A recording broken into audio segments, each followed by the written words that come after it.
Okay, hello बच्चों, good morning, good afternoon and good evening. रोज का फंडा हो गया है, समझ तो गए होगे तुम लोग हम ये तीन चीजें क्यों बोलते हैं। ठीक है, तो जो जितने बजे देख रहा हो उसके लिए वो वाला। अच्छा, कल आप लोगों ने हमसे आइसोमेरिज्म में कन्फर्मेशनल आइसोमेरिज्म पढ़ा, जो फ्री रोटेशन के कारण था अराउंड सिंगल बॉन्ड, इसलिए वो एल्केन शो करते थे। पूरा खत्म कर लिया था। बेयर एंगल स्ट्रेन थ्योरी भी हम लोगों ने कल पढ़ ली थी। आज हम लोगों को दूसरा टॉपिक चालू करना है, ज्योमेट्रिकल आइसोमेरिज्म। ओके, तो आज हम लोग को चालू करना है बेटा ज्योमेट्रिकल आइसोमेरिज्म। अच्छा भाई देखो, इसको चालू करने से पहले हम लोग बात करेंगे एचडब्ल्यू की। हम लोग बात करेंगे एचडब्ल्यू की। कल का एचडब्ल्यू आई होप आप हमारा काम हमारे साथ साथ कर रहे हैं और घर पर बैठकर ऑफलाइन की फीलिंग ले रहे हैं। लापरवाही मत करिएगा। केमिस्ट्री में आपने हमसे वादा किया है, आप हमारी बात को 1000% फॉलो करेंगे। कल का हमारा काम था IUPAC के नोट्स हमें रिवाइज करने थे, आप लोगों ने कर लिए होंगे, और आइसोमेरिज्म जितना पढ़ाया था उतना करना था। ठीक है, आज का हमारा काम है, दोबारा से ध्यान रखिएगा, आज का हमारा काम है IUPAC की पूरी सीट, IUPAC की पूरी सीट हमें सॉल्व करनी है, जितने क्वेश्चन है पूरी। और करंट टॉपिक में आइसोमेरिज्म सिंपल रिवाइज करके आना है। ओके, ऐसा कर लेते हैं, पूरी सीट अगर ज्यादा हो रहा है आपको तो आप 1 to शायद 75, ठीक है, 1 to 70 क्वेश्चन लगा लीजिएगा। ठीक है, तो IUPAC के 1 to 70 क्वेश्चन आपको लगाने हैं और आइसोमेरिज्म जितना आज पढ़ा देंगे उसको रिवाइज करके आपको आना है।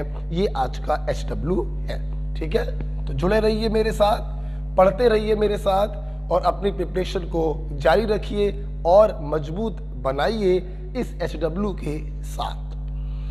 चलिए अपना टॉपिक शुरू करते हैं। मैं ये हटा रहा हूं। देखिए, ज्योमेट्रिकल आइसोमेरिज्म क्या होता है। आप लोगों ने कल पढ़ा था कि फ्री रोटेशन के कारण कन्फर्मेशनल आइसोमेरिज्म होती है। ज्योमेट्रिकल आइसोमेरिज्म क्या होती है, लिखेंगे it arises due to hindered rotation around double bond. ब्रशों में ये मार्कर नीचे रखा हुआ है, दूसरा वाला वो ले आओ। It arises due to hindered rotation around double bond. ठीक है, जब कार्बन कार्बन सिंगल बॉन्ड होता है तो वहां पे रोटेशन फ्री होता है, लेकिन जब कार्बन कार्बन डबल बॉन्ड आ जाता है तो वहां पे रोटेशन फ्री नहीं होता है, वो रोटेशन हिंडर्ड होता है। क्यों होता है हिंडर्ड, आइए समझते हैं। केमिकल बॉन्डिंग आप लोग पढ़ ही चुके हैं। देखिए बेटा, देखिए मान लीजिए कार्बन कार्बन पाई बॉन्ड बनाना है, तो आपको मालूम है कि पाई बॉन्ड कैसे बनता है, प्योर ऑर्बिटल की लेटरल ओवरलैपिंग से पाई बॉन्ड का फॉर्मेशन होता है, ये सिग्मा बॉन्ड। आप खुद देखो बेटा, जब आप इस कार्बन कार्बन के अराउंड इसको रोटेट करोगे, जब रोटेट करोगे तो ये ओवरलैपिंग जो होगी ये ओपन हो जाएगी, और ओवरलैपिंग अगर ओपन हो गई मतलब पाई बॉन्ड टूट गया। तो आप बताओ क्या ये पाई बॉन्ड आसानी से टूटेगा? नहीं, आपको एनर्जी लगानी पड़ेगी, आपको ताकत लगानी पड़ेगी, मतलब ये रोटेशन फ्री नहीं होगा। यस, कार्बन कार्बन जब मल्टीपल बॉन्ड होते हैं, पाई बॉन्ड होता है, तो पाई बॉन्ड p ऑर्बिटल की लेटरल ओवरलैपिंग से बनता है। इस लेटरल ओवरलैपिंग के कारण कार्बन कार्बन रोटेशन जो होता है वो हिंडर्ड होता है, और इसी हिंडर्ड रोटेशन के कारण जो आइसोमेरिज्म पिक्चर में आती है उसे हम ज्योमेट्रिकल आइसोमेरिज्म कहते हैं। बोलो बेटा क्या कहते हैं? Geometrical isomerism. ओके, अच्छा, तो यहां बड़े क्लियर हो गया कि ज्योमेट्रिकल आइसोमेरिज्म कहां कहां होगी? जहां पे डबल बॉन्ड होंगे, क्योंकि जहां जहां डबल बॉन्ड होगा वहां वहां रोटेशन हिंडर्ड होगा, और रोटेशन अगर हिंडर्ड होगा तो ज्योमेट्रिकल आइसोमेरिज्म पिक्चर में आएगी। This is alkene, this is oxide. आपको जान के थोड़ा ताज्जुब होगा, लेकिन हम इसको एक्सप्लेन करेंगे बाद में। साइक्लोएल्केन, साइक्लोएल्केन में भी रोटेशन बेटा हिंडर्ड होता है, इसलिए साइक्लोएल्केन भी ज्योमेट्रिकल आइसोमेरिज्म को शो करता है। तो ये देखिए जहां जहां पे मल्टीपल बॉन्ड होगा वहां पे रोटेशन हिंडर्ड होगा, और साइक्लोएल्केन में भी रोटेशन हिंडर्ड होता है। क्यों होता है अभी थोड़ी देर में आपको एक्सप्लेन करेंगे।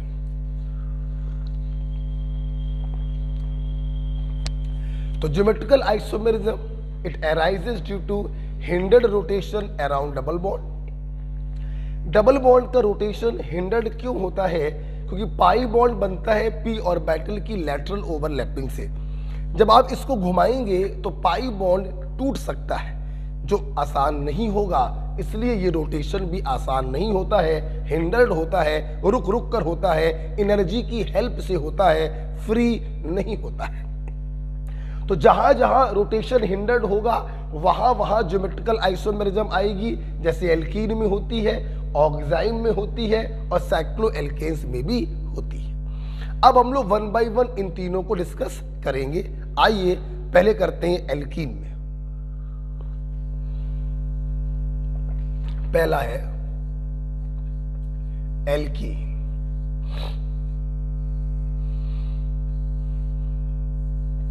देखिए बेटा, इसमें कोई शक नहीं है, एल्कीन में कार्बन कार्बन डबल बॉन्ड है, पी ऑर्बिटल की लैटरल ओवरलैपिंग है, रोटेशन फ्री नहीं होगा, रोटेशन हिंडर्ड होगा, ज्योमेट्रिकल आइसोमेरिज्म शो करेगा। अब हिंडर्ड रोटेशन के साथ साथ एक कंडीशन और भी है, क्या लिखेंगे?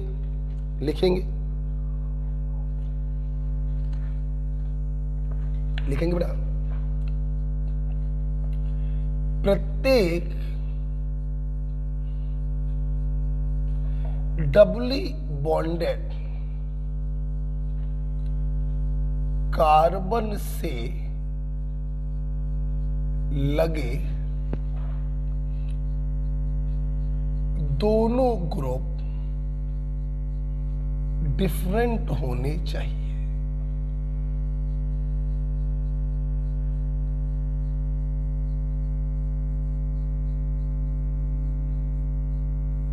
देखिए, डबल बॉन्ड है, ओके, रोटेशन हिंडर्ड है, ओके, उसके अलावा भी कंडीशन क्या होती है कि जिस जिस कार्बन के बीच में डबल बॉन्ड है उन कार्बन से लगे दोनों ग्रुप डिफरेंट होने चाहिए। जैसे देखिए बेटा, देखिए इस कार्बन से लगे दोनों ग्रुप डिफरेंट होने चाहिए, और इस कार्बन से लगे दोनों ग्रुप डिफरेंट होने चाहिए। ये आपस में चाहे सेम हो जाए और चाहे बेटा ये आपस में डिफरेंट हो जाए, उससे कोई फर्क हमें नहीं पड़ता। ओके, बस कार्बन से लगे दोनों ग्रुप डिफरेंट होने चाहिए। तो ये भी ज्योमेट्रिकल शो करेगा और ये भी ज्योमेट्रिकल शो करेगा। अच्छा भाई सुना बेटा, जब इससे लगे दोनों ग्रुप और इससे लगे दोनों ग्रुप सेम होते हैं तो इस ज्योमेट्रिकल आइसोमेरिज्म को हम कहते हैं सिस-ट्रांस आइसोमेरिज्म, और जब ये चारों ग्रुप डिफरेंट होते हैं तो इसे हम कहते हैं ई-जेड आइसोमेरिज्म। अच्छा, अब सवाल ये है इसको सिस कब कहेंगे और ट्रांस कब कहेंगे? तो बहुत ही आसान है, यहां पे समझना तो बहुत ही आसान है। देखिए बेटा, अगर सेम ग्रुप सेम साइड है तो इसे हम लोग कहेंगे सिस। आप देखो इसका ए भी ऊपर है, इसका ए भी ऊपर है, तो इसे कहेंगे सिस। और अगर सेम ग्रुप अपोजिट साइड हो जाए तो इसे हम लोग कहते हैं ट्रांस। इसे बेटा हम लोग क्या कहते हैं? ट्रांस। ठीक है, तो cis trans, same group same side cis, same group opposite side trans. ठीक है, अब सवाल ये आया कि हम लोग इसे ई और जेड कब कहेंगे? सुनिए बेटा, देखिए यहां पर तो कोई भी ग्रुप आपस में सेम नहीं है, वहां पर तो आसान हो गया, same group same side cis, same group opposite side trans. यहां पे क्या करें? यहां तो चारों ग्रुप डिफरेंट। देखो बेटा, यहां पे हम लोग क्या करते हैं, प्रत्येक कार्बन से जो दो ग्रुप लगे होते हैं हम इनकी प्रायोरिटी चेक करते हैं। कैसे चेक करते हैं प्रायोरिटी? वो अभी पढ़ाएंगे। सिप रूल, कान इंगोल्ड प्रीलॉग रूल। उस रूल से हमें यह पता चलेगा इन दोनों में हायर प्रायोरिटी का ग्रुप कौन सा है और इन दोनों में हायर प्रायोरिटी का ग्रुप कौन सा है। अगर higher priority group same side पर है तो उसे कहेंगे सिस, और यहां पर सिस को कहते हैं जेड। और अगर higher priority group opposite side पर है तो it is equivalent to trans, और ट्रांस को यहां पर कहते हैं ई। ओके, देखिए जरा एक बार, देखिए मान लो बेटा, समझा जरा, अभी प्रायोरिटी पे दिमाग मत लगाना। मान लो ए और बी में ए हायर प्रायोरिटी का है और डी और ई में डी हायर प्रायोरिटी का है, तो same higher priority group same side है, it is equivalent to cis, और यहां पर सिस को बेटा हम लोग कहते हैं जेड। ये जेड फॉर्म है। ओके, और अगर higher priority group opposite side हो जाए, अगर higher priority group opposite side हो जाए तो इसे हम लोग कहते हैं ई फॉर्म। ओके बेटा, तो देखिए सबसे जरूरी बात यह होती है कि ज्योमेट्रिकल आइसोमेरिज्म हिंडर्ड रोटेशन के कारण होता है। यहां पर भी उससे भी ज्यादा जरूरी बात यह है कि प्रत्येक कार्बन से लगे दोनों ग्रुप डिफरेंट होने चाहिए। अगर ये आपस में सेम है तो सिस ट्रांस कहेंगे, और चारों अगर डिफरेंट हो गए तो ई जेड कहेंगे। अच्छा भाई, सिस ट्रांस में सिस कब बोलेंगे, ट्रांस कब बोलेंगे? Same group same side cis, same group opposite side trans. यहां पर ई और जेड कब बोलेंगे? हम लोग ग्रुपों की प्रायोरिटी को डिसाइड करेंगे। अगर सेम प्रायोरिटी सेम साइड तो this is equivalent to cis, cis को यहां कहते हैं जेड। और same priority opposite side trans, यहां पे ट्रांस को कहते हैं ई। ओके, ध्यान रखिएगा, हम ये नहीं कह रहे हैं कि सिस इज जेड ट्रांस इज ई, मैं ये नहीं कह रहा हूं, ये गलत है। ई का मतलब ट्रांस नहीं है और जेड का मतलब सिस नहीं है।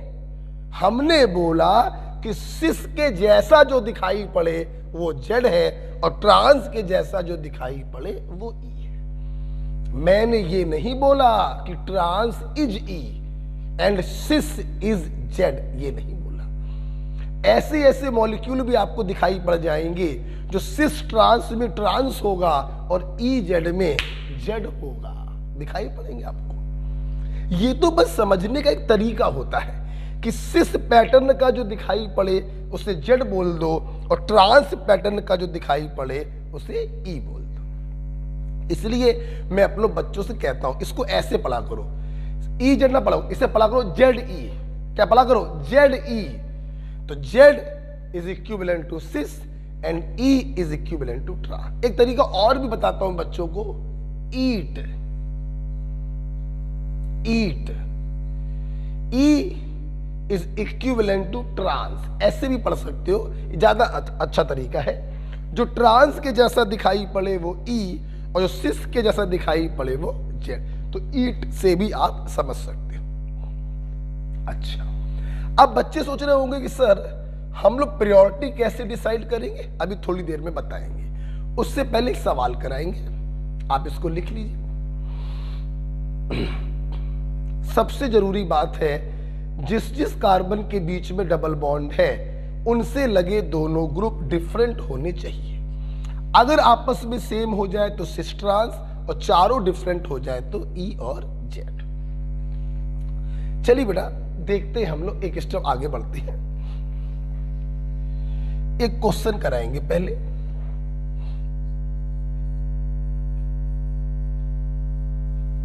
Which cannot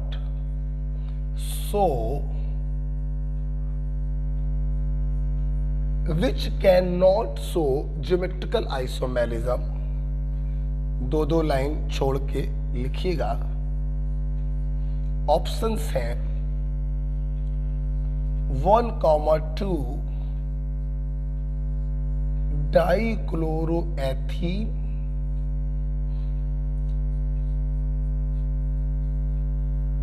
1 फ्लोरोप्रोपीन,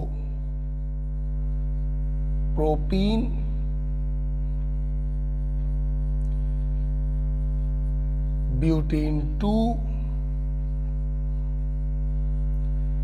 butane 1। ये आपके नीट का बहुत चहेता सवाल है।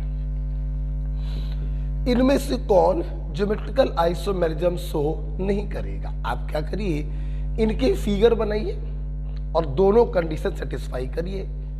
अगर कंडीशन सेटिस्फाई होती है तो शो करेगा, नहीं होती है तो नहीं करेगा। देखिए एथ का मतलब रूट वर्ड एथ, 2 कार्बन होंगे। मेरे बच्चे जानते हैं, जब नाम से चित्र बनाते हैं नंबरिंग कहीं से कर दीजिए। प्राइमरी सफिक्स इन है, ऑफ कोर्स डबल बॉन्ड होगा। एक सीएल लगा है 1 पर, एक सीएल लगा है 2 पर। 1,2 डाइक्लोरोएथीन। अच्छा भाई, जो वैलेंसी आपको दिखाई नहीं पड़ रही है ये अंडरस्टूड होता है, उस पर हाइड्रोजन होगा।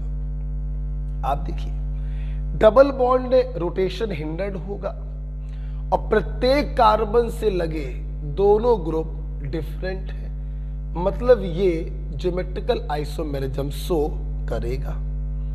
हमें वो ढूंढना है जो शो ना करे। आगे बढ़ो। प्रोप, रूट वर्ड नंबरिंग कहीं से कर दो। इन्होंने डबल बॉन्ड की पोजीशन नहीं बताई। बेटा क्या 3 कार्बन में डबल बॉन्ड की पोजीशन बताने की जरूरत है? नहीं, डबल बॉन्ड हमेशा फर्स्ट पोजीशन पर ही होगा। आप अगर यहां पे डबल बॉन्ड लगाते तो नंबरिंग यहां से कर देते। तो 3 कार्बन की एल्कीन में डबल बॉन्ड की पोजीशन बताने की जरूरत नहीं है। राइट। 1 फ्लोरो,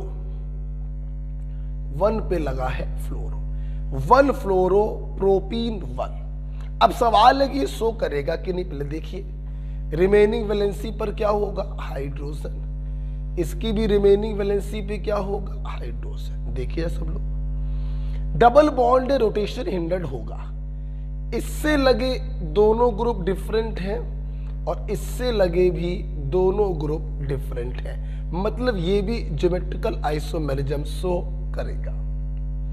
राइट। देखते हैं ब्यूटीन 2। ब्यूट का मतलब 4 कार्बन, नंबरिंग कहीं से कर दीजिए, उससे कोई फर्क नहीं पड़ता। ब्यूटीन 2 और 3 के बीच में डबल बॉन्ड होगा। रिमेनिंग वैलेंसी पे क्या होगा? हाइड्रोजन। देखिए क्या ये कंडीशन सेटिस्फाई कर रहा है? इस कार्बन से लगे दोनों ग्रुप डिफरेंट हैं और इस कार्बन से भी लगे दोनों ग्रुप डिफरेंट हैं, मतलब ये भी ज्योमेट्रिकल आइसोमेरिज्म शो करेगा। ओके, हम लोग बात करते हैं चौथा वाला ब्यूटीन 1। नंबरिंग कहीं से कर दीजिए। ब्यूटीन 1 का मतलब है 1 और 2 के बीच में डबल बॉन्ड होगा, रिमेनिंग वैलेंसी पर हाइड्रोजन होगा। अगर आप ध्यान से देखें तो इस कार्बन से लगे दोनों ग्रुप डिफरेंट हैं, लेकिन इस कार्बन से लगे दोनों ग्रुप सेम है। मतलब ये ज्योमेट्रिकल आइसोमेरिज्म शो नहीं करेगा, तो यही हमारा राइट आंसर होगा। सबसे प्यारा क्वेश्चन है नीट के लिए, इनमें से कौन ज्योमेट्रिकल आइसोमेरिज्म शो नहीं करेगा? प्रत्येक कार्बन से लगे दोनों ग्रुप डिफरेंट होने चाहिए। यहां पे देखो एक कार्बन से लगे दोनों ग्रुप सेम है, इसलिए चौथा वाला ज्योमेट्रिकल आइसोमेरिज्म शो नहीं करेगा। ओके, बहुत ही बढ़िया सवाल, प्यारा सवाल। ओके, तो क्या मेरे बच्चों ने समझा? ज्योमेट्रिकल आइसोमेरिज्म हिंडर्ड रोटेशन के कारण होता है। Hindered rotation usually pi bond के कारण होता है। दूसरी कंडीशन है जिसके जिसके बीच में डबल बॉन्ड है उनसे लगे दोनों ग्रुप डिफरेंट होने चाहिए। ओके, अब आगे चलते हैं। अब हम लोग देखते हैं हाउ टू डिसाइड प्रायोरिटी, क्योंकि सिस ट्रांस में तो कोई प्रॉब्लम नहीं, same group same side cis, same group opposite side trans. E Z में प्रॉब्लम आ रही है, हमें प्रायोरिटी डिसाइड करनी पड़ेगी। आइए हम लोग देखेंगे हाउ टू डिसाइड प्रायोरिटी।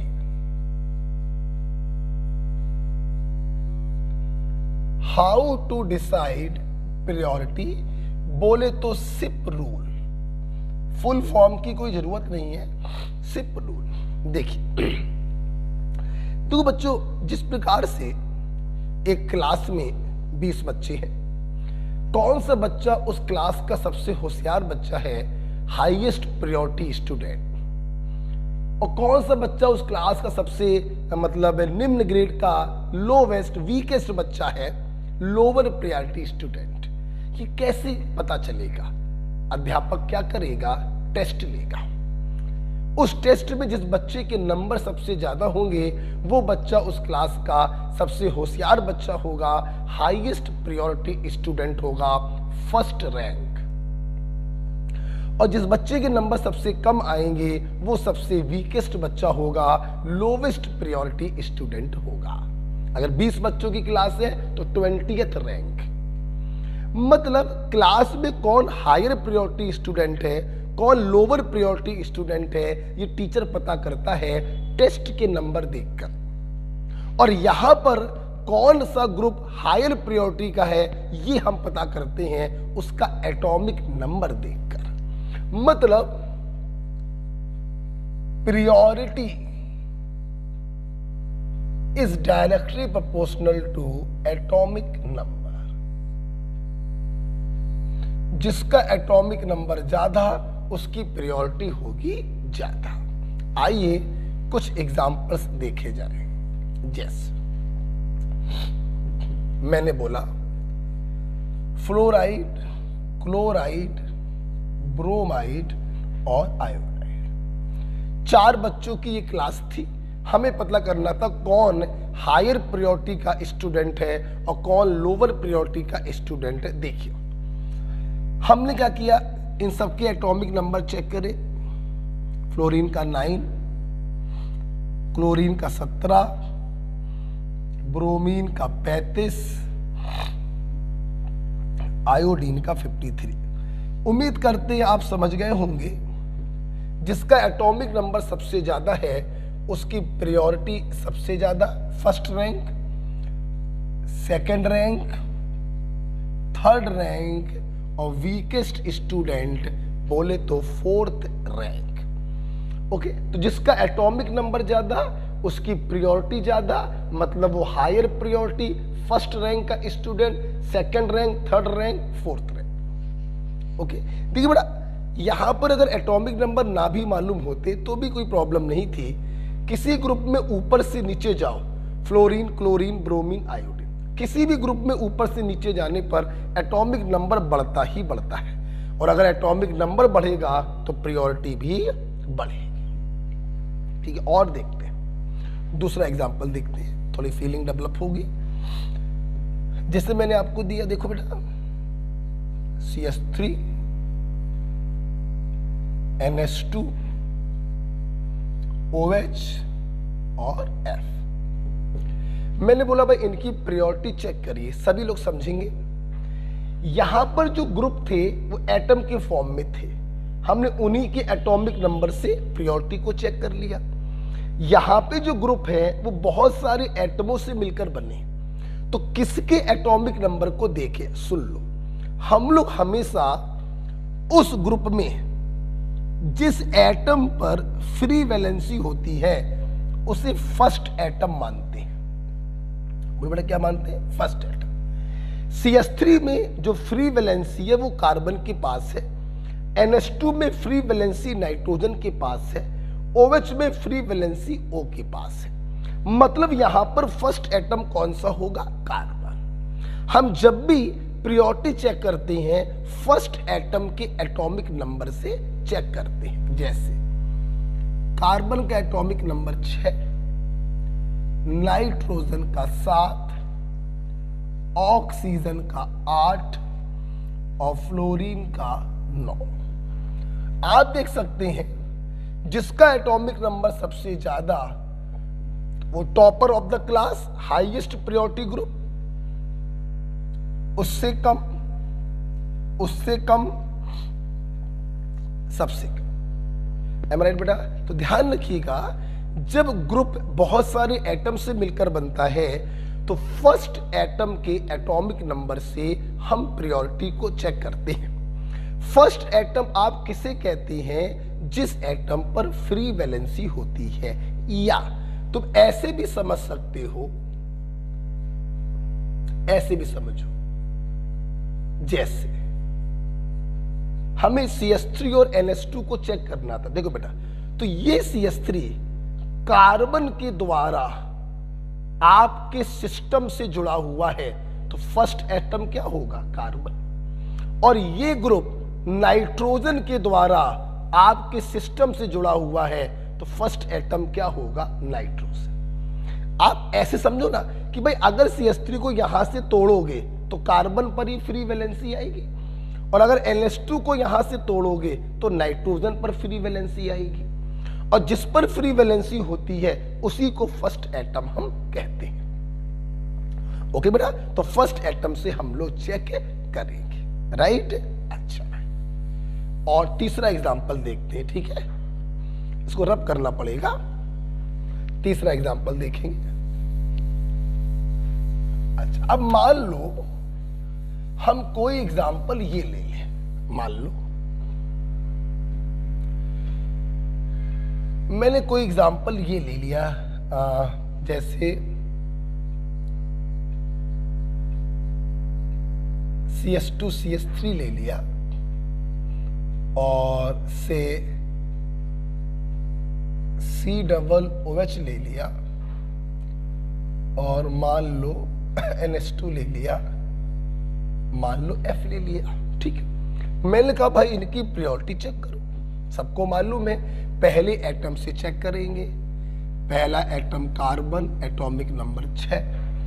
पहला एटम कार्बन, एटॉमिक नंबर 6। पहला एटम नाइट्रोजन, एटॉमिक नंबर 7।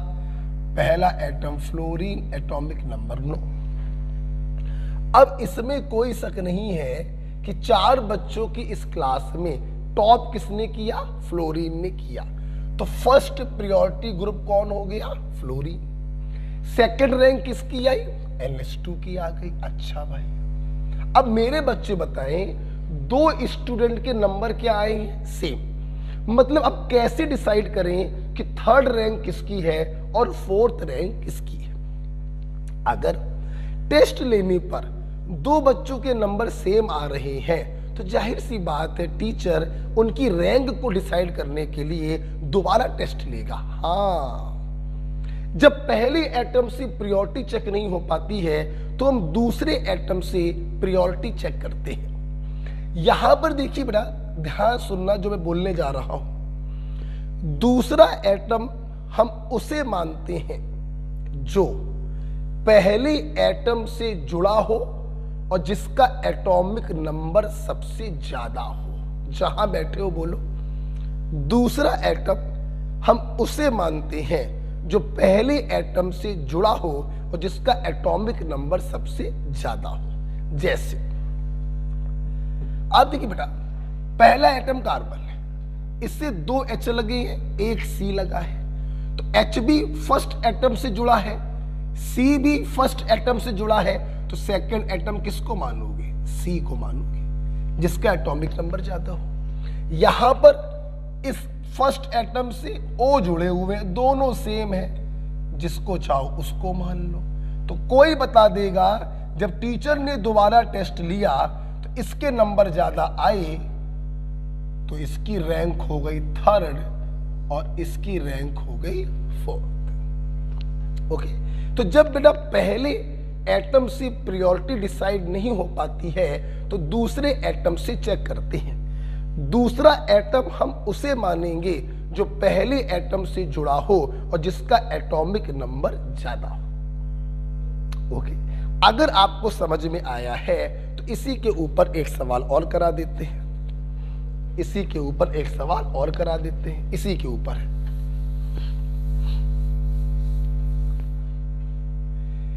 इसी वाले के ऊपर हम 2 सवाल कराएंगे, ठीक है? इसको डब्बे के अंदर लिख लेना। इसी पर बेस्ड 2 सवाल है। पहला सवाल, मान लीजिए मैं आपको ये देता, समझिएगा,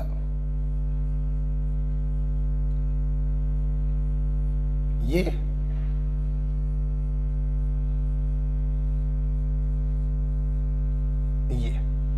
और मैं आपसे पूछता, बताइए इन दोनों में किसकी प्रायोरिटी ज्यादा होगी? देखो बेटा, जाहिर सी बात है, पहले एटम से चेक करेंगे, एटॉमिक नंबर 6, एटॉमिक नंबर 6।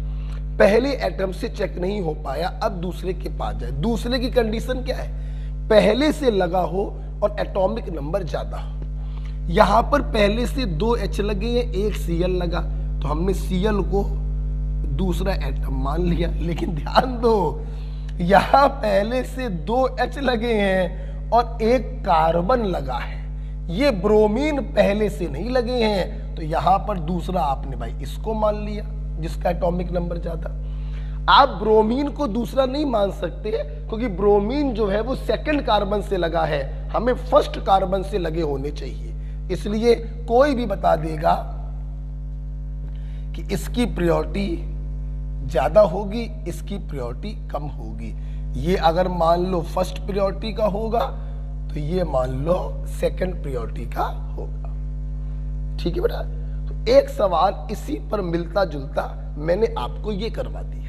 अब एक सवाल और करवा देते हैं, इसी के अंदर लिखिएगा, डब्बे के अंदर। मेरे पास जगह नहीं है तो मैं इस सवाल को रब करूंगा,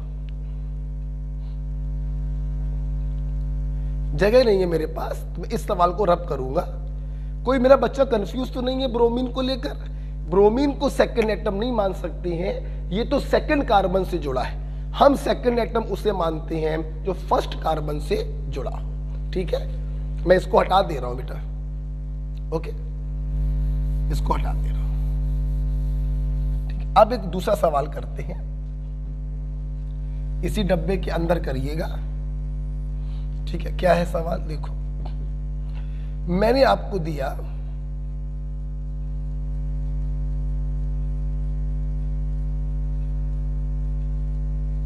primary butyl group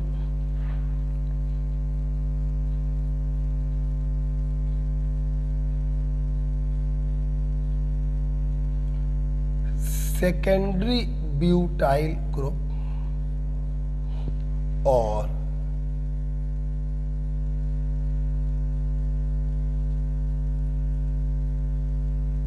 tertiary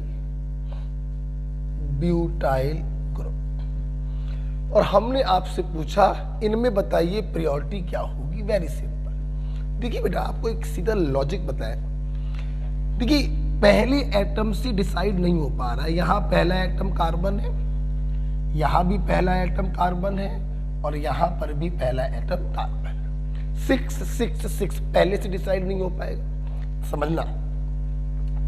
number डाल देते, ठीक है।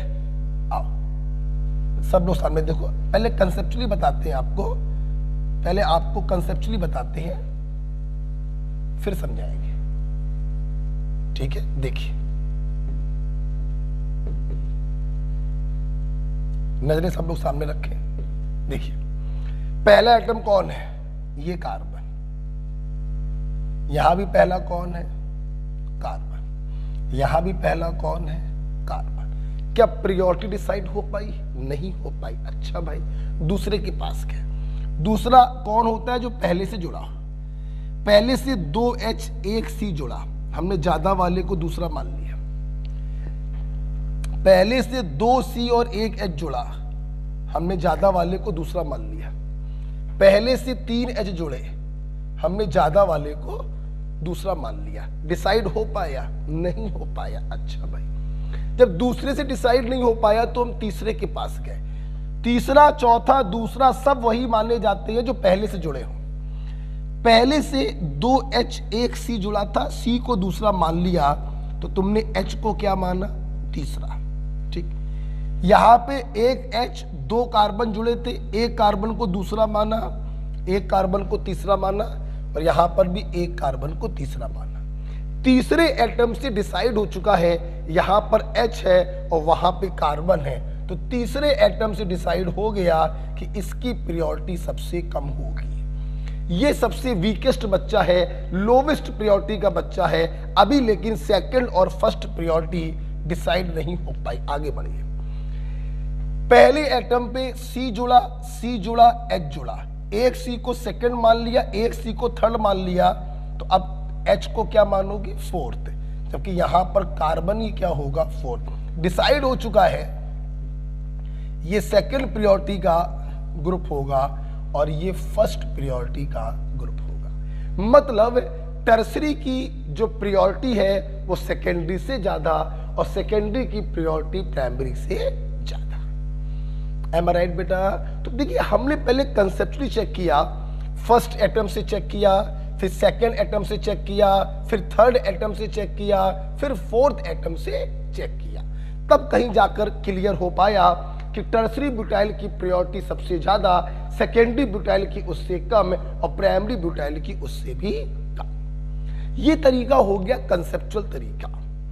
अब हम आपको इसी में बताते हैं ट्रिकी तरीका। ट्रिकी तरीका देखो क्या क्या कहता है, अगर पहला एटम सेम हो तो पहले एटम से कितने कार्बन लगे हैं वो देख लिया करो। पहले एटम से एक कार्बन लगा है, पहले एटम से 2 कार्बन लगे हैं, और यहां देखिए पहले एटम से 3 कार्बन लगे हैं। तो पहले एटम पर जितनी ज्यादा ब्रांचिंग होगी उसकी प्रायोरिटी उतनी ज्यादा, और जितनी कम ब्रांचिंग होगी उसकी प्रायोरिटी उतनी कम। टर्सरी में ब्रांचिंग सबसे ज्यादा, तो टर्सरी होगा फर्स्ट प्रायोरिटी ग्रुप, सेकेंडरी होगा सेकंड प्रायोरिटी ग्रुप, और प्राइमरी होगा lowest priority group, third priority group. हम लोग ब्रांचिंग से डील करेंगे। उम्मीद करते हैं डब्बे के अंदर के दोनों सवाल क्लियर हुए जो इसी पर आधारित सवाल थे। ठीक है बेटा? लास्ट पॉइंट बताने जा रहे हैं, ये आप लिख लीजिएगा, ये आप लिख लीजिए। लास्ट पॉइंट सुनना बेटा। मान लीजिए हम आपको आइसोटोप दे दें, बेटा बोलो क्या दे दें, आइसोटोप। देखिए आइसोटोप हम उन्हें कहते हैं जिनके एटॉमिक नंबर सेम और एटॉमिक मास डिफरेंट हो। देखिए बेटा, अब जब एटॉमिक नंबर सेम हो गए तो जाहिर सी बात है प्रायोरिटी को तो चेक करने का तरीका एटॉमिक नंबर से होता है। एटॉमिक नंबर सेम, अब क्या करें, सुन लो। आइसोटोप के केस में हम प्रायोरिटी एटॉमिक मास से देख लेते हैं। तो इसका एटॉमिक मास सबसे ज्यादा है, इसका उससे कम है, इसका उससे कम है, इसलिए हमारी नजर में इसकी प्रायोरिटी सबसे ज्यादा, इसकी प्रायोरिटी उससे कम और इसकी प्रायोरिटी सबसे कम। ओके बेटा? तो ध्यान रखिएगा आइसोटोप के केस में हम एटॉमिक मास से प्रायोरिटी को कंपेयर करते हैं। ठीक है, अगर आपको ये समझ में आ गया है तो चलिए हम लोग एक स्टेप आगे बढ़ते हैं। हटा रहा हूं उसको। ठीक है, तो this is called CIP rule. पर से चेक करेंगे, उससे ना हो पाए तो दूसरे एटम के एटॉमिक नंबर से चेक करेंगे। एल्किल ग्रुप के केस में फर्स्ट कार्बन पर जितनी ज्यादा ब्रांचिंग होगी उसकी प्रायोरिटी भी उतनी ज्यादा होगी। ओके, आइए क्वेश्चन बनाते हैं।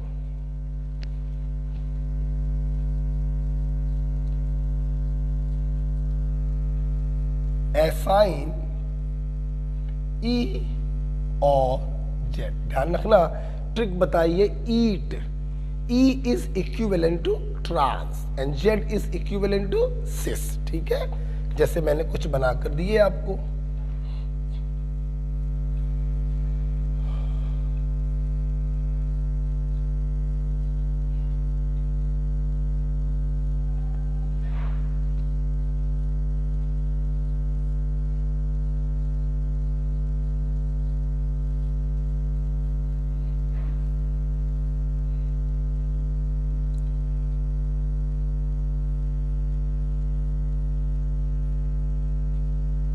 ये दो दिया।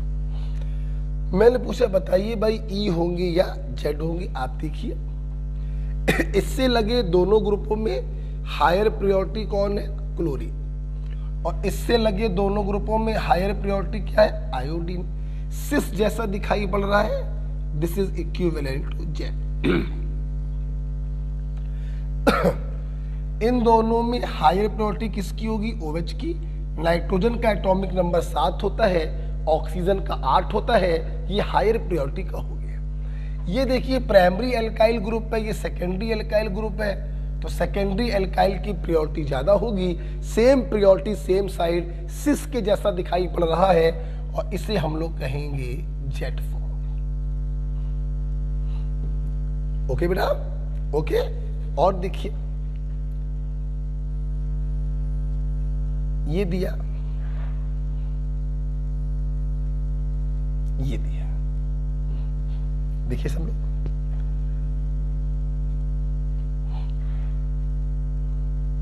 आइए आप देखिए मैंने आपके सामने डाईईन बनाया है। 2 डबल बॉन्ड है, 2 डबल बॉन्ड है। हमें बताना है ये दोनों डबल बॉन्ड ई होंगे या जेड, ई होंगे या जेड। बहुत ही आसान होता है। सबसे पहले मैं अपने बच्चों को कुछ और बताऊंगा, फिर इजेड सिखाऊंगा। सबसे पहले बेटा आप लोग ये सोचिए, जरा समझिएगा कि ये ज्योमेट्रिकल शो करेंगे भी कि नहीं करेंगे। पहले ये देखिए, देखिए बेटा इस कार्बन को अगर आप देखें तो 3 वैलेंसी दिखाई पड़ रही है। ये अंडरस्टूड है, चौथी वैलेंसी पे H होगा। यहां पर भी देखिए इस कार्बन की 3 वैलेंसी दिखाई पड़ रही है, चौथी वैलेंसी पर H होगा। इसकी भी चौथी वैलेंसी पर H होगा और इसकी भी चौथी वैलेंसी पर H होगा। सबसे पहले ये देखिए कि इस डबल बॉन्ड में इस कार्बन के बीच में डबल बॉन्ड है। इससे लगे दोनों ग्रुप डिफरेंट हैं और इससे लगे भी दोनों ग्रुप डिफरेंट है। मतलब ये इजेड शो कर सकता है। यहां पर भी देखिए इस कार्बन पर एक H लगा, एक भारी भरकम ग्रुप लगा अलग अलग। इस पर भी एक CH3 लगा, एक H लगा अलग अलग। ये भी शो करेगा। मतलब एग्जामिनर जब इस प्रकार से सवाल बनाकर पूछता है तो ये देखने की जरूरत नहीं है कि शो करेगा कि नहीं करेगा, पक्का करेगा। अब देखते हैं ई होगा या जेड। बहुत आसान काम। देखना, इस कार्बन से लगा कार्बन ऊपर जा रहा और इस कार्बन से लगा कार्बन नीचे जा रहा है। एक ऊपर भाग रहा, एक नीचे, अपोजिट डायरेक्शन में जा रहे हैं। बोले तो ट्रांस, ये ट्रांस के इक्विवेलेंट है और ट्रांस को हम लोग क्या कहते हैं? ई। मतलब ये क्या हो गया? ई। इसको देखो, इसका कार्बन ऊपर जा रहा, इसका कार्बन नीचे जा रहा। ट्रांस के इक्विवेलेंट है और ट्रांस को हम लोग क्या कहते हैं? ई। ठीक है, अब वहां पर H को मत देखिए, सीधे आंसर बताइए। इसका कार्बन ऊपर भागा, इसका कार्बन नीचे भागा, अपोजिट डायरेक्शन में जा रहे हैं। ये ट्रांस के इक्विवेलेंट है और ट्रांस को कहते हैं ई। यहां पर देखो इसका कार्बन ऊपर भाग रहा और इसका कार्बन भी ऊपर भाग रहा, मतलब ये सिस के इक्विवेलेंट है और सिस को हम लोग कहते हैं जेड। एम राइट बेटा? उम्मीद करते हैं आप लोग यहां पर ई और जेड निकालना सीख गए। ठीक है, तो एच को देखने की आवश्यकता नहीं होती है, आप सिंपल ये देखा करिए उनसे लगे कार्बन किस दिशा में जा रहे हैं। जैसे एक एग्जांपल और बना देते हैं,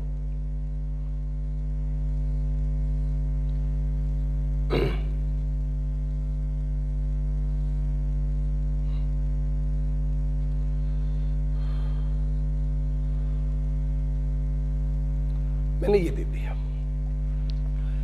मैंने आपसे पूछा तीनों कार्बन बताइए ई होंगे जब, बड़ा आसान है। देखिए एक नीचे जा रहा, एक ऊपर जा रहा, ट्रांस पैटर्न में दिखाई पड़ रहा, मतलब ई।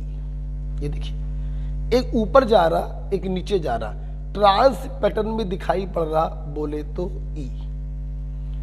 दोनों के दोनों लेफ्ट में भाग रहे हैं, सिस पैटर्न में दिखाई पड़ रहा, बोले तो जेड। तो इस प्रकार से हम लोग ई जेड नॉमेनक्लेचर कर सकते हैं। ओके, असाइन ई और जेड। उम्मीद करते हैं आपको ये समझ में आ गया होगा। ठीक है, एक सवाल और करेंगे। कितने हो गए? 1 2 3 4 5 हो गए। इसी में एक सवाल हम लोग और करने जा रहे हैं, जब देखिएगा 6वां सवाल इसी में है। उससे आपको कुछ नई चीज सीखने को मिलेगी। क्या?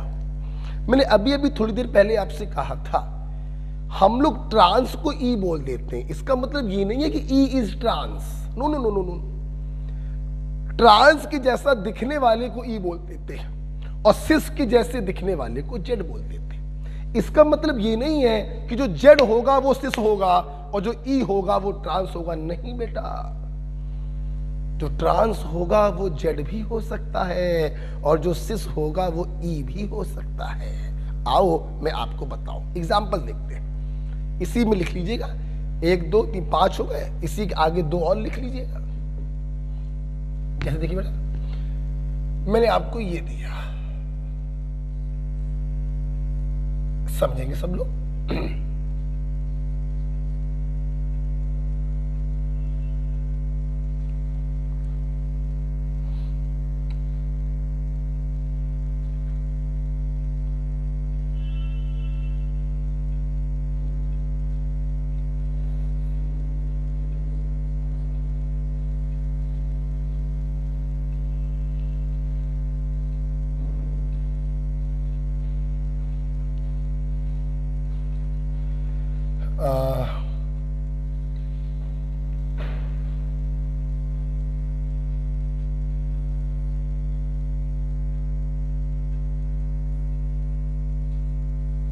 ये लीजिए, ये दिया मैंने। ठीक है, मैंने आपसे पूछा बताइए क्या होगा। अब समझना मेरी बात। देखिए अब मैं आपको कुछ बताने जा रहा हूं, वो समझना। देखो ई जेड नॉमेनक्लेचर आप किसी के लिए भी कर सकते हो। इसके दोनों डिफरेंट और इसके दोनों डिफरेंट आपस में सेम हो ना सेम हो, ई जेड तुम हमेशा कर सकते हो। लेकिन सिस ट्रांस आप तभी करोगे जब इससे जुड़ा एक ग्रुप एटलीस्ट इसके एक ग्रुप के जैसा हो, तब आप करोगे सिस ट्रांस। समझिएगा मेरी बात। अगर मैं इसको देखूं ज्योमेट्रिकल तो ये लपक के शो करेगा, इससे लगे दोनों ग्रुप डिफरेंट, इससे लगे दोनों ग्रुप डिफरेंट, लपक के शो करेगा। अब सवाल है सिस ट्रांस बोले या ई जेड बोले। देखो ई जेड तो हमेशा बोल सकते हैं, सिस ट्रांस तभी बोलेंगे जब दोनों कार्बनों से एक ग्रुप एटलीस्ट सेम हो। यहां सेम है, इसका सीएल नीचे भाग रहा, इसका सीएल ऊपर, सेम ग्रुप अपोजिट साइड, ये ट्रांस है, कोई शक नहीं ट्रांस है। अब जरा ईजेड में देखो तो इन दोनों में हायर प्रायोरिटी इसकी है और इन दोनों में हायर प्रायोरिटी इसकी है। तो ईजेड में अगर देखें तो ये सिस के इक्विवेलेंट दिखाई पड़ रहा है और सिस के इक्विवेलेंट का मतलब है जेड। तो आप देख रहे हो, शायद अब आपको समझ में आ रहा हो कि मैं क्यों कह रहा था कि Z is cis. No, never. Z is equivalent to cis. Cis के जैसे दिखाई पड़ने वाले को जेड कह देते हैं। Z is cis, no never. Clear? आप देख सकते हैं सिस ट्रांस के पॉइंट ऑफ व्यू से ये ट्रांस है, सेम ग्रुप अपोजिट साइड पर है, और ई जेड के पॉइंट ऑफ व्यू से ये जेड है क्योंकि higher priority group same side पर है। मैं उम्मीद करता हूं आपको ये पॉइंट समझ में आ गया होगा। ओके, चलिए E Z isomerism, cis trans isomerism आपको क्लियर हुआ। देखिए आपको क्या समझ में आया, देखते एक एग्जांपल और देखते हैं। बताइए ई जेड से करेंगे कि सिस ट्रांस से करेंगे कि दोनों से करेंगे, सोच के बताइएगा।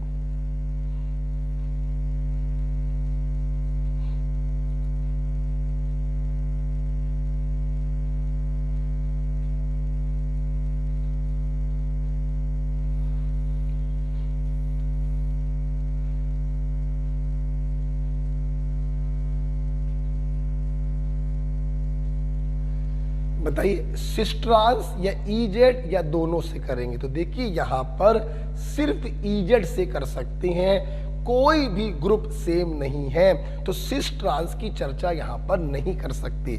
या तो यहां ई बोलोगे या फिर यहां जेड बोलोगे। तो क्या बोलोगे? तो उम्मीद करते हैं समझ गए होंगे।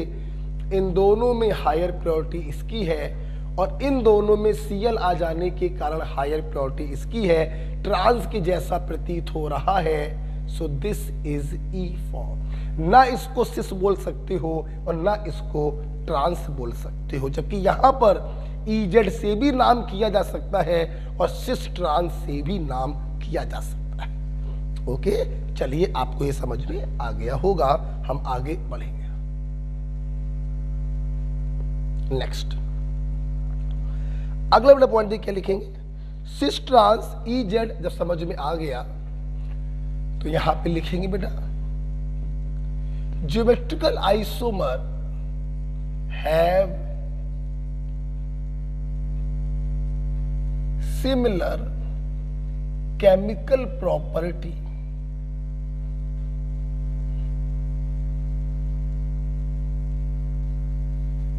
but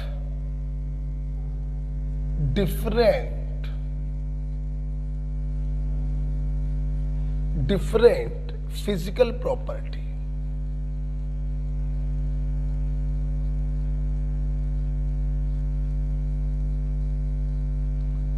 Geometrical isomer have similar chemical property but different physical property, hence also called डाइस्टीरियोमर।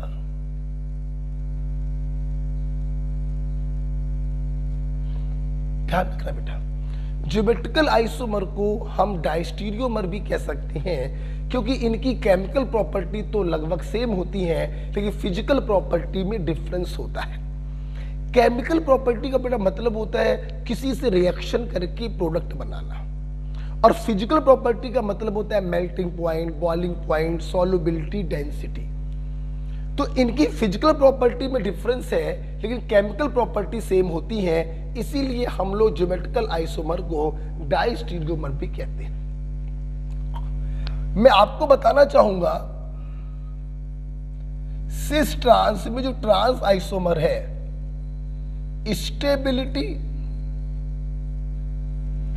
और मेल्टिंग पॉइंट, ये दो फिजिकल प्रॉपर्टी ऐसी होती हैं जो ट्रांस की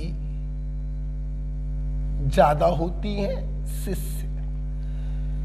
बाकी सारी केमिकल प्रॉपर्टी सिस की ज्यादा होती है ट्रांस से। स्टेबिलिटी और मेल्टिंग पॉइंट दो चीजें ट्रांस की ज्यादा हैं, बाकी सारी चीजें सिस की ज्यादा होती हैं। अदर चीजें सिस की ज्यादा होती हैं ट्रांस। तो ध्यान रखना बेटा, स्टेबिलिटी ट्रांस की ज्यादा है, मेल्टिंग पॉइंट ट्रांस का ज्यादा है, लेकिन बॉइलिंग पॉइंट सिस का ज्यादा होगा, डाइपोल मूवमेंट सिस का ज्यादा होगा, रिफ्रैक्टिव इंडेक्स सिस का ज्यादा होगा, सॉल्युबिलिटी सिस की ज्यादा होगी, हीट ऑफ हाइड्रोजनेशन सिस की ज्यादा होगी। ट्रांस की सिर्फ दो चीजें ज्यादा होती हैं, स्टेबिलिटी और मेल्टिंग पॉइंट। ओके बेटा, सुनना सुनो ध्यान दो, सब ध्यान दो बेटा। चूंकि बेटा सिस और ट्रांस जो फॉर्म होती हैं इनकी फिजिकल प्रॉपर्टी में डिफरेंस होता है, हमेशा ध्यान रखना। अगर दो लोगों की फिजिकल प्रॉपर्टी में डिफरेंस है, मेल्टिंग पॉइंट में डिफरेंस हो, बॉइलिंग पॉइंट में डिफरेंस हो, सॉल्युबिलिटी में डिफरेंस हो, तो ऐसे लोगों को हम फिजिकल मेथड से सेपरेट कर सकते हैं। जैसे आप लोग पढ़ोगे डिस्टिलेशन, क्रिस्टलाइजेशन, हम इनके द्वारा इनको सेपरेट कर सकते हैं क्योंकि इनकी फिजिकल प्रॉपर्टी क्या है, डिफरेंट है। ओके, नेक्स्ट लिखेंगे हेंस GI मतलब geometrical isomer can be separated by physical method.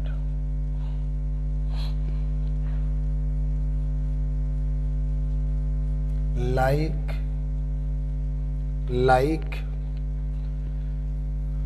fractional distillation,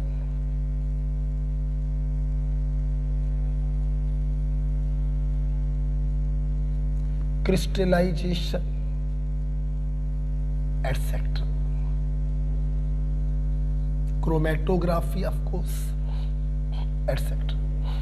तो ज्योमेट्रिकल आइसोमर को हम सेपरेट कर सकते हैं by physical methods like fractional distillation, crystallization and chromatography. तो इस प्रकार से मेरे छात्रों ने एल्कीन का पहला एग्जाम्पल पढ़ा जहां पर हिंडर्ड रोटेशन था पाई बॉन्ड के कारण, और फिर हम लोगों ने सिस, ट्रांस और इजेड को पढ़ा। यहाँ पे मेरे बच्चों ने पढ़ा जिस जिस कार्बन के बीच में डबल बॉन्ड है उनसे लगे दोनों ग्रुप डिफरेंट होने चाहिए। इजेड नॉमेनक्लेचर सबके लिए कर सकते हैं, लेकिन सिस ट्रांस तभी करेंगे जब एटलीस्ट दोनों में एक ग्रुप कॉमन हो।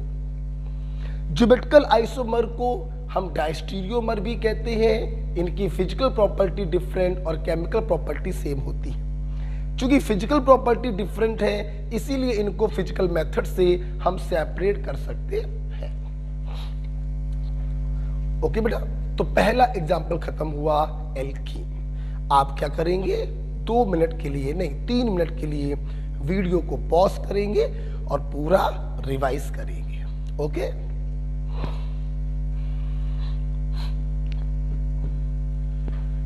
दूसरा एग्जाम्पल हम पढ़ने जा रहे हैं ऑक्साइन।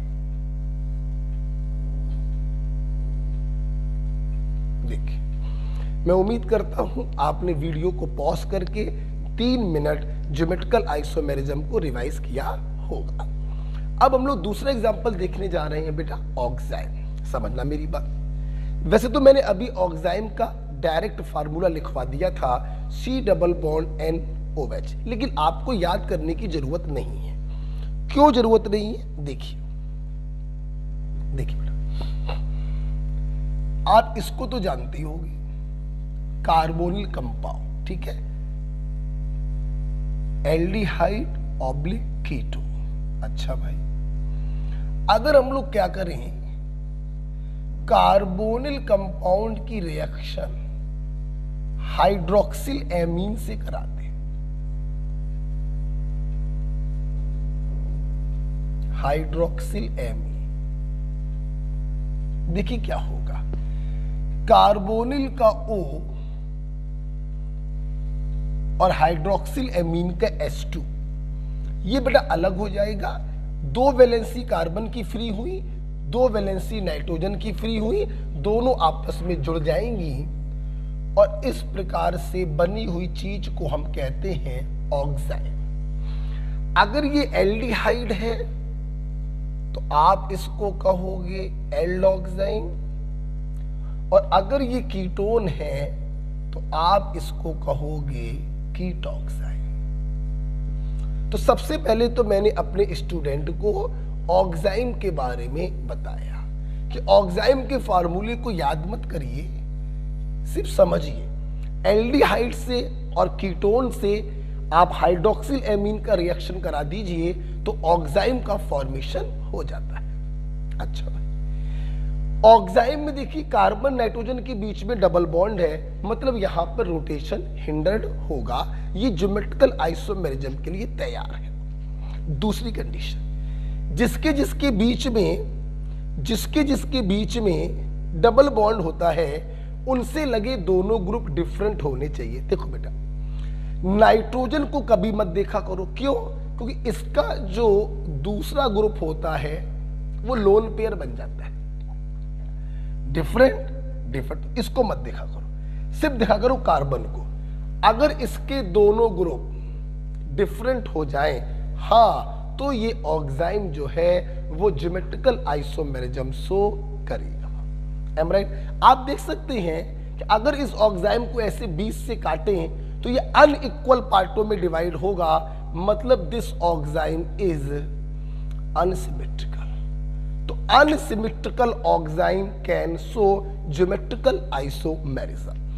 अगर ये दोनों ग्रुप सेम हो जाएं तो ये सिमेट्रिकल ऑक्साइड हो जाएगा, फिर ये जीआई को शो नहीं करेगा। आपको समझना चाहिए, unsymmetrical carbonyl compound gives unsymmetrical oxide which can show geometrical isomerism. तो जब कार्बोनिल कंपाउंड अनसिमेट्रिकल होगा तो ऑक्साइड भी अनसिमेट्रिकल होगा, और जब ये अनसिमेट्रिकल होगा तो ये जीआई को शो करेगा। ओके, अच्छा सुनना बेटा, अब हमारे ऑक्साइड दो प्रकार के हो गए, एल्ड ऑक्साइड और कीट ऑक्साइड। आइए पहले देखते हैं एल्ड ऑक्साइड। आइए पहले देखते हैं एल्ड ऑक्साइड। देखिए सब लोग सामने देखिए, लिखना मत बेटा। एल्ड ऑक्साइड कब कहोगे? एक हाथ पे आर, एक हाथ पर एच। एल्डिहाइड से बना होगा तभी तो एल्ड ऑक्साइड कहोगे। क्या ये ज्योमेट्रिकल शो करेगा? बिल्कुल सर करेगा, इसको देखने की जरूरत नहीं। और इससे लगे दोनों ग्रुप डिफरेंट, बिल्कुल करेगा। अब सिस कब कहेंगे और ट्रांस कब कहेंगे? तो सुनो बेटा ध्यान से, अगर ये जो OH है, N से लगा OH, अगर N से लगा OH H के तरफ है तो दिस इज सिस। और ध्यान रखिएगा, ऑक्साइड के केस में हम सिस नहीं बोलते हैं, सिन बोलते हैं। क्या बोलते हैं? सिन। और अगर ये OH H के अपोजिट हो जाए तो इसे हम कहते हैं ट्रांस। और ट्रांस को ट्रांस ना बोलकर हम बोलते हैं एंटीसिन। बेटा क्या बोलते हैं? एंटीसिन। तो ऑक्साइड में अगर OH H की तरफ है तो सिन, और अगर OH H की अपोजिट है तो एंटीसिन। ये दोनों आपस में क्या कहलाएंगे? Geometrical isomer. ये दोनों आपस में कहलाएंगे ज्योमेट्रिकल आइसोमर। ओके बेटा, तो ध्यान रखिएगा, ऑक्साइड में हम लोग सिस को सिन बोलते हैं और ट्रांस को एंटीसिन बोलते हैं। धोखे से भी ट्रांस बोल दिया -1 मिलेगा, और सिस बोल दिया तो -1 मिलेगा। एल्ड ऑक्साइड में OH H की तरफ है तो सिन, OH H की अपोजिट है तो एंटीसिन। ये दोनों आपस में कहलाएंगे ज्योमेट्रिकल आइसोमर। ठीक है, अब हम लोग देखेंगे कीट ऑक्साइड को। मुझे रब करना पड़ेगा, ठीक है। देखिए, बात करेंगे कीट ऑक्साइड की, समझना मेरी बात। इधर देखिए,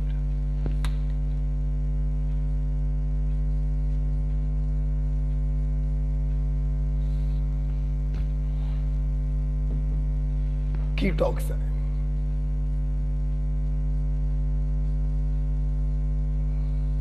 देखिए, कीट ऑक्साइड का मतलब है जो कीटोन से बना होगा। प्लीज सब लोग पेन कॉपी अपनी बंद कर दो और सामने देखो। सबसे पहले आप लोग ये बताइए, क्या ये कीट ऑक्साइड है? बिल्कुल है। इससे लगे दोनों ग्रुप कार्बन है, मतलब ये कीट ऑक्साइड तो है। लेकिन क्या ये ज्योमेट्रिकल आइसोमेरिज्म शो करेगा? तो नहीं करेगा, क्योंकि दोनों ग्रुप क्या हो गए? सेम। तो अगर आपको ज्योमेट्रिकल शो कराना है तो दोनों ग्रुप डिफरेंट होने चाहिए, तो मैंने यहां पे लगा दिया इथाइल। ओके, ये कीटोक्साइम भी है और ज्योमेट्रिकल आइसोमेरिज्म शो भी करेगा। अच्छा, शो करेगा तो जाहिर सी बात है इसके दो बनेंगे, एक सिस बनेगा और एक एंटी सिन बनेगा। ओके, देखो एक बनेगा सिन और एक बनेगा एंटी सिन। अब ध्यान से समझने योग्य बात क्या है, देखो इसमें कोई शक नहीं, ये दोनों आपस में ज्योमेट्रिकल आइसोमर है। सवाल ये है सिन किसको बोले और एंटी सिन किसको बोले। सुनो, एल्डोक्साइम में H की तरफ OH है तो वो सिन है, H के अपोजिट OH है तो वो एंटी सिन है। लेकिन बेटा कीटोक्साइम में हम दोनों GI को सिन के रूप में भी नाम कर सकते हैं और एंटी सिन के रूप में भी नाम कर सकते हैं। जैसे अगर तुम इसका नाम सिन के रूप में करोगे तो ये सिन किसके रेस्पेक्ट में है, इथाइल के रेस्पेक्ट में। तो पहले लिखोगे इथाइल, फिर लिखोगे मिथाइल और फिर लिखोगे कीटोक्साइम। तुम इसका नाम एंटी सिन के रूप में भी कर सकते हो। ये एंटी सिन किसके रेस्पेक्ट में, मिथाइल। तो पहले लिखोगे मिथाइल, फिर लिखोगे इथाइल और फिर लिखोगे कीटोक्साइम। ओके, सिमिलरली उसका नाम भी दोनों तरीके से कर सकते हो। अगर इसका नाम एंटीसिन के रूप में करोगे तो एंटीसिन ये इथाइल के रेस्पेक्ट में है, तो पहले इथाइल फिर मिथाइल और फिर कीटोक्साइम। और अगर उसका नाम सिन के रेस्पेक्ट में करना है तो सिन ये मिथाइल के रेस्पेक्ट में है, तो पहले लिखोगे मिथाइल, फिर लिखोगे इथाइल और फिर लिखोगे कीटोक्साइम। मतलब कीटोक्साइम में हम दोनों ज्योमेट्रिकल आइसोमर का नाम सिन के रूप में भी कर सकते हैं और एंटी सिन के रूप में भी कर सकते हैं। यस, ये दोनों आपस में ज्योमेट्रिकल आइसोमर है, इसमें कोई संदेह नहीं। मैं उम्मीद करूंगा मेरे छात्रों को ऑक्साइम का केस समझ में आया होगा। ओके,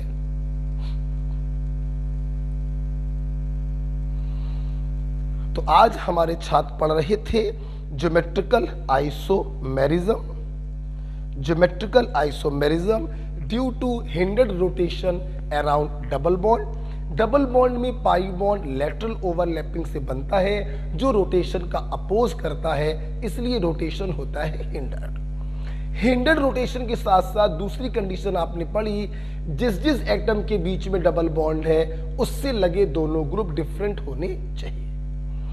एल्डोक्साइम में एक ही आदमी को सिन और दूसरे पर्टिकुलर आदमी को एंटीसिन बोलते हैं, लेकिन कीटोक्साइम में दोनों ज्योमेट्रिकल आइसोमर का नाम सिन के रूप में भी कर सकते हैं और एंटीसिन के रूप में भी कर सकते हैं। ओके, अब हम लोग ऑक्साइम पढ़ चुके हैं, अब हम लोग जा रहे हैं साइक्लोएल्केन की तरफ। तीसरा एग्जाम्पल है जो ज्योमेट्रिकल आइसोमेरिज्म शो करेगा, हटाना चाहेंगे इसको। ठीक है, तीसरा एग्जाम्पल हमारे छात्र देखेंगे साइक्लोएल्केन। देखिए सबसे पहला सवाल ये उठ रहा है कि साइक्लोएल्केन में तो सारे बॉन्ड सिंगल हैं, फिर वहां पे रोटेशन हिंडर्ड कैसे होगा। बहुत ही आसान है। देखिए ये मान लो 3 कार्बन की रिंग है, ऐसे कैसे, देखो छोड़ो, ये 3 कार्बन की रिंग है, समझना जरा। आपने पहला, दूसरा, तीसरा, आपने पहले दूसरे के अराउंड इसको घुमाया, समझा जरा। जब आप इसको घुमाएंगे तो अगर ये वाला बॉन्ड बाहर, अगर ये वाला बॉन्ड बाहर की तरफ आएगा तो ये वाला बॉन्ड अंदर की तरफ जाएगा, something like this, this, this. मतलब जब पहले और दूसरे कार्बन के अराउंड हम बॉन्ड को घुमाएंगे तो ये बॉन्ड बाहर की तरफ और वो बॉन्ड अंदर की तरफ जाएगा। मतलब ये रिंग जो है वो ओपन हो सकती है। क्या हो सकती है? ओपन हो सकती है। ये बॉन्ड टूट सकते हैं। क्या बॉन्ड टूटना चाहेगा? नहीं, ये आपके रोटेशन का अपोज करेगा। इसलिए यहां पर भी रोटेशन कैसा होगा? हिंडर्ड होगा। तो साइक्लोएल्केन में भी रिजिड रिंग होने के कारण ये रोटेशन का अपोज करती है, इसलिए साइक्लोएल्केन भी ज्योमेट्रिकल आइसोमेरिज्म शो करते हैं। ठीक है, अब देखिए जरा सब। तो सबसे पहले मैं यहां पे लिखवाना चाहूंगा, लिख लो, due to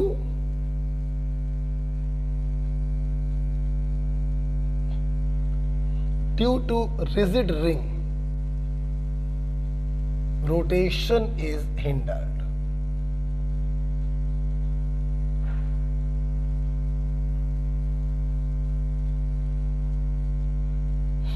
rigid ring structure होने के कारण रोटेशन हिंडर्ड होता है, इसलिए साइक्लोएल्केन ज्योमेट्रिकल आइसोमेरिज्म शो कर सकते हैं। अब सुनना, जैसे साइक्लोप्रोपेन दे दिया, ठीक है, और समझने के, सिर्फ समझने के लिए मिथाइल साइक्लोब्यूटेन दे दिया, ठीक है, और 1,4 डाई मिथाइल साइक्लोहेक्सेन दे दिया। सवाल पूछा इनमें से कौन जीआई शो करेगा? Very simple. तुमने अभी अभी एल्कीन से देखा, जिस जिस एटम के बीच में हिंडर्ड रोटेशन है उनसे लगे दोनों ग्रुप डिफरेंट होने चाहिए। एल्कीन में C डबल बॉन्ड C, इससे लगे भी डिफरेंट हो, इससे लगे भी डिफरेंट हो। ऑक्साइड में C double bond NOH, C से लगे दोनों ग्रुप डिफरेंट होने चाहिए। वही चीज इसमें भी है। अब इसमें हिंडर्ड रोटेशन देखो ना बेटा, तो इस कार्बन और इस कार्बन के अराउंड भी रोटेशन हिंडर्ड होगा, इस कार्बन और इस कार्बन के अराउंड भी रोटेशन हिंडर्ड होगा। तो कोई भी दो ऐसे कार्बन देखो जिनसे लगे दोनों ग्रुप डिफरेंट हो, इसके तो दोनों सेम है, इसके भी दोनों सेम है, और इसके भी दोनों सेम है। हमें मिनिमम दो कार्बन चाहिए हैं जिनसे लगे दोनों ग्रुप डिफरेंट हो। यहां पर तो एक भी कार्बन नहीं है, इसलिए ये ज्योमेट्रिकल आइसोमेरिज्म शो नहीं करेगा। अच्छा, यहां पर आए, देखिए देखिए, इसके अराउंड भी रोटेशन हिंडर्ड होगा, इसके अराउंड भी रोटेशन हिंडर्ड होगा, और इसके अराउंड भी रोटेशन हिंडर्ड होगा। अच्छा, अब हमें दो कार्बन ऐसे चाहिए हैं जिनसे लगे दोनों ग्रुप डिफरेंट हो। आप देखो, इस कार्बन से लगे दोनों ग्रुप डिफरेंट है, एक कार्बन तो मिल गया, लेकिन ध्यान दो, यहां पर भी दोनों क्या लगे हैं? H, यहां पर भी दोनों क्या लगे हैं? H, और यहां पर भी दोनों क्या लगे हैं? H। तो अगर आप ध्यान से देखें तो सिर्फ एक ही कार्बन ऐसा मिल रहा है जिससे लगे दोनों ग्रुप डिफरेंट है, बाकी कोई भी कार्बन ऐसा नहीं मिल रहा। मतलब ये भी ज्योमेट्रिकल आइसोमेरिज्म शो नहीं करेगा। Um right? मिनिमम दो कार्बन ऐसे होने चाहिए जिससे लगे दोनों ग्रुप डिफरेंट हो। यहां पर आइए, उम्मीद करते समझ गए होंगे, दूर दिखाई पड़ रहा है। इस कार्बन पर एक CH3 एक H, और इस कार्बन पर भी एक CH3 एक H। आप देखिए, यहां पर दो कार्बन ऐसे मिल गए हैं जिनसे लगे दोनों ग्रुप डिफरेंट हैं, इसलिए ये ज्योमेट्रिकल आइसोमेरिज्म शो करेगा। ज्योमेट्रिकल आइसोमेरिज्म का मतलब है डियर, ये बनाएगा सिस और ट्रांस। ध्यान देखो सब लोग,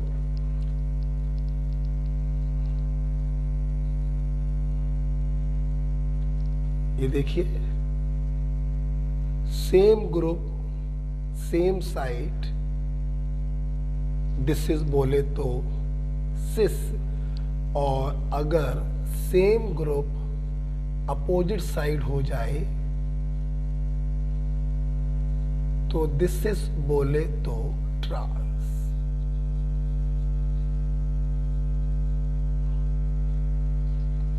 ओके, तो कोई नई चीज नहीं है।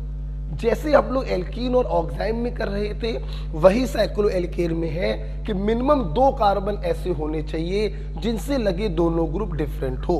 अगर ऐसा है तो वो ज्योमेट्रिकल आइसोमेरिज्म शो करेगा, same group same side cis, same group opposite side trans. Right बेटा, नोट कर लीजिए।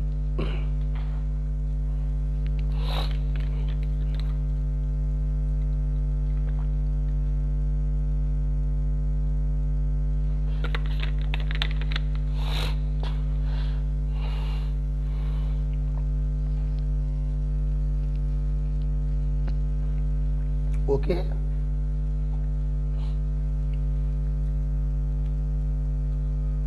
अब जब भी मैं ये चीज पढ़ाता हूं तो मैं यहां पर अपने छात्रों से कहूंगा कि एक पॉइंट नोट कर लीजिएगा कहीं पर हाशिए हाशिए में। देखिए देखिए, अभी तक यूजली आपने मुझसे जो बॉन्ड पढ़े हैं वो 2 प्रकार के पढ़े। एक सीधी रेखा, ये देखिए, अभी तक आपने मुझसे ये वाले बॉन्ड पढ़े हैं, सीधी रेखा। 2 प्रकार की केमिस्ट्री में बॉन्ड और होते हैं, इसे कहते हैं सॉलिड वेज और इसे कहते हैं डैश। बेटा बोलो क्या कहते हैं? Dash. This is solid veg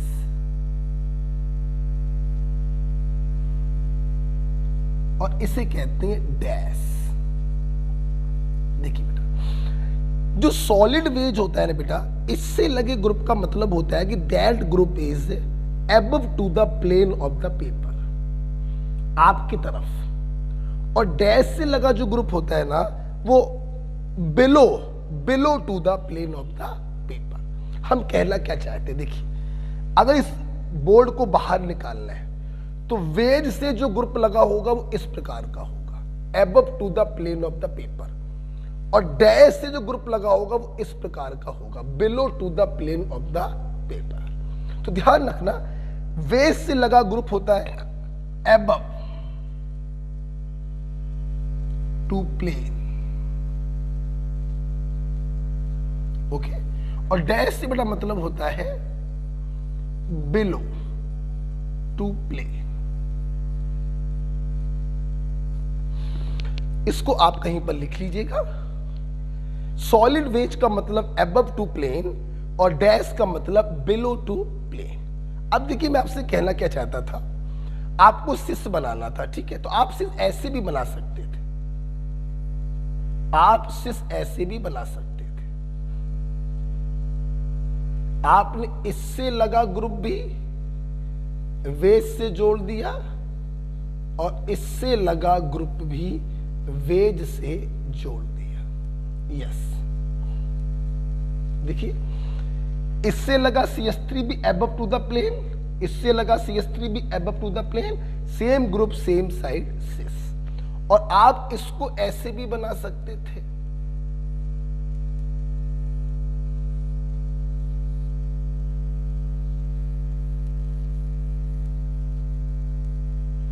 एक को लगा दिया वेज से और एक को लगा दिया डैश से। तो एक हो गया अबव टू द प्लेन, दूसरा हो गया below to the plane, opposite direction में हो गए, तो this is equivalent to trans. Right? तो मैंने अपने छात्रों को वेज डैश फार्मूला भी दिखाया और साइक्लोएल्केन में कब सो होगा कब सो नहीं होगा ये भी मैंने आपको बताया। ओके, तो cycloalkane due to rigid ring rotation is hindered. Minimum 2 carbon होने चाहिए जिससे लगे दोनों ग्रुप डिफरेंट हो। अच्छा भाई, अगर आपको ये समझ में आया है तो एक बहुत ही प्यारा सा क्वेश्चन है, मैं आपको कराना चाहता हूं। आइए देखते हैं, इसको हटाना चाहेंगे हम। एक बड़ा प्यारा सवाल है, देखिए बहुत अच्छा लगता है मुझे सवाल, साइक्लोएल्केन के ऊपर है, बड़ा प्यारा सवाल है।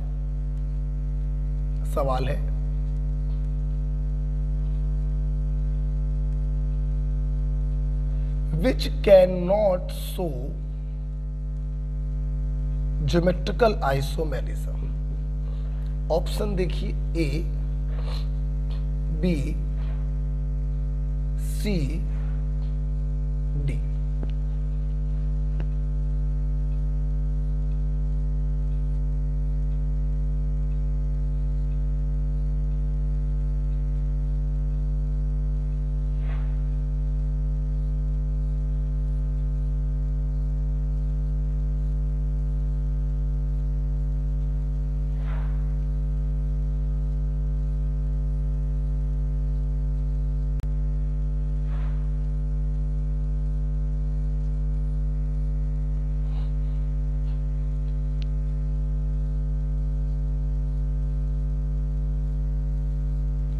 वीडियो को पॉज करिएगा और इसका आंसर मुझे बताइएगा, ठीक है? मैं करने जा रहा हूं। देखिए, साइक्लोएल्केन में मिनिमम 2 कार्बन होने चाहिए जिनसे लगे दोनों ग्रुप डिफरेंट हो। आप देखिए पहले वाले में इस कार्बन को देखिए, एक Cl है, एक H है, मेरे काम का है। यहाँ पर भी देखिए एक Cl है, एक H है, मेरे काम का है। हमें 2 कार्बन ऐसे मिल चुके हैं जिनसे लगे दोनों ग्रुप डिफरेंट हैं। ये ज्योमेट्रिकल आइसोमेरिज्म शो करेगा। खैर, इसमें तो एक कार्बन और भी आपको मिल गया जिससे लगे दोनों ग्रुप डिफरेंट हैं। हमारा काम 2 से ही हो गया था, तीसरा और मिल गया तो कोई दिक्कत नहीं है, ज्योमेट्रिकल शो करेगा। यहां पर देखिए, इस कार्बन पर एक Cl, एक H, इस कार्बन पर एक Cl, एक H। मेरा काम तो इतने से ही हो गया, लेकिन इसके पास एक और भी कार्बन है जिससे लगे दोनों ग्रुप डिफरेंट हैं, तो ये भी Gi शो करेगा, ये भी Gi शो करेगा। यहां पर देखिए, इस कार्बन से एक H, एक Cl, इस कार्बन से एक H, एक Cl। यस, ये Gi शो करेगा। हमारा काम 2 से ही हो गया, इसके पास एक और भी कार्बन है, ऑफ कोर्स ये भी शो करेगा। चौथे वाले को देखिए, बड़ा इंटरेस्टिंग है। ये वाला तो भाई ज्योमेट्रिकल के लिए तैयार बैठा है, एक H, एक Cl। बाकी जरा देखिए, दोनों H, दोनों H, दोनों Cl, दोनों H, दोनों H। सिर्फ एक कार्बन ऐसा है जिस पर लगे दोनों ग्रुप डिफरेंट हैं, बाकी सारे कार्बन से लगे दोनों ग्रुप सेम है, इसलिए ये ज्योमेट्रिकल आइसोमेरिज्म शो नहीं करेगा। यही हमारा राइट आंसर होगा। ओके बेटा, ठीक है? उम्मीद करते हैं आपको ये समझ में आ गया होगा। एक अगला सवाल करते हैं। अगला सवाल करेंगे, which can show geometrical isomerism. इनमें से कौन ज्योमेट्रिकल आइसोमेरिज्म शो करेगा? जरा इसको देखेंगे, ए, बी, सी, डी। ऑप्शन देखिएगा जरा।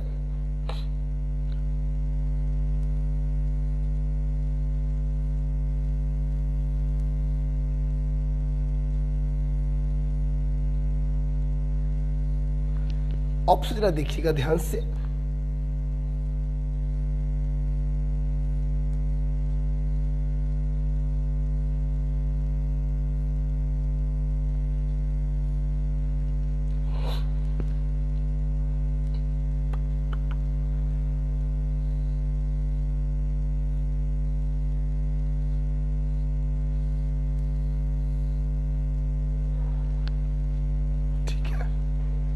और मैंने आपको दिया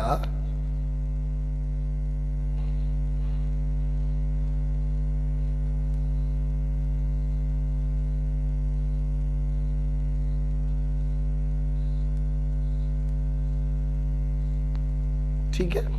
मैंने आपसे पूछा इनमें से कौन ज्योमेट्रिकल आइसोमेरिज्म शो करेगा, ये सवाल मैंने आपसे पूछा। इधर देखो, ध्यान से बेटा देखेंगे। देखिए बेटा, कार्बन कार्बन डबल बॉन्ड है, अच्छा। रोटेशन कैसा होगा? हिंडर्ड रोटेशन होगा, अच्छा भाई। अब आपको देखना ये है कि जिसके जिसके बीच में डबल बॉन्ड है उससे लगे दोनों ग्रुप डिफरेंट होने चाहिए। देखिए, इस कार्बन से लगे दोनों ग्रुप क्या है? डिफरेंट है, इसमें तो कोई प्रॉब्लम नहीं है। ठीक है, इसमें तो कोई प्रॉब्लम नहीं है। समझा जब ये क्या हो गया, अच्छा सॉरी वो बैक हो गया, ठीक है।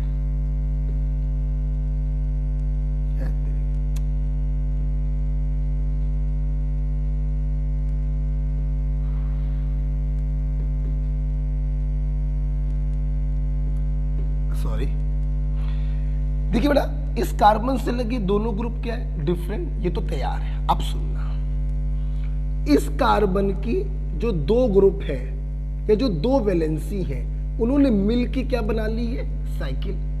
तो यहां पर तो दिखाई पड़ रहा है कि दोनों वैलेंसी डिफरेंट ग्रुपों से अटैच है। जब किसी कार्बन की दोनों वैलेंसी रिंग में चली जाए, बोलो किसमें, रिंग में चली जाए, तो कैसे पता करेंगे कि उनकी दोनों वैलेंसी सेम है या डिफरेंट है?